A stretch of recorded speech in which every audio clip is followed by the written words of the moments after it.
Para abrir, pulsar este botón de aquí abajo, introducir lo que quieres calentar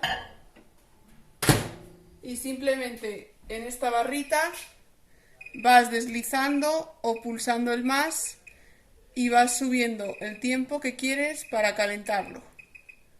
1 minuto.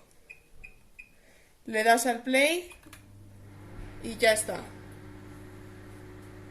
Cuando termine, simplemente pulsar el botón para abrir la puerta y ya está.